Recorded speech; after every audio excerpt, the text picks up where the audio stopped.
கண்டிப்பாக சீமானம் கூட வந்து விஜய் வந்து ஒரு ரவுண்டு தாங்க மாட்டார். நான் சொல்கிறது எனக்கு எழுதி வச்சுக்கோங்க.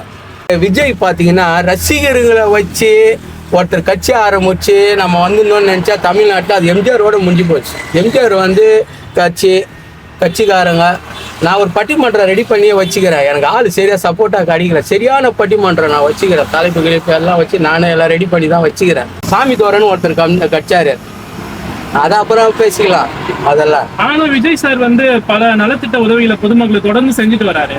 அது இப்போ தானே செஞ்சுக்கிறாரு விஜய், இப்போ தானே செஞ்சுக்கிறாரு. அவர் நடிச்ச 15வது படத்துலேயே கோடிக்கணக்கில் பணம் வாங்க ஆரம்பித்தவர். அவர் அப்போ செஞ்சுருக்கணும். அதாவது நான் வரும்போதே ஒருத்தனை கூட்டுன்னு வந்துடணும், ஒரு கொள்கையோடு நான் வரணும். நீ வந்து நல்லா சம்பாரிச்சு கோடிக்கணக்கில் சம்பாரிச்சு இப்போ பண்ணை ஊரில் ஒரு இது ஏங்க ஒன்றும் இல்லைங்க, இளங்காரியில் அவர் பங்களா போய் பாருங்கள்.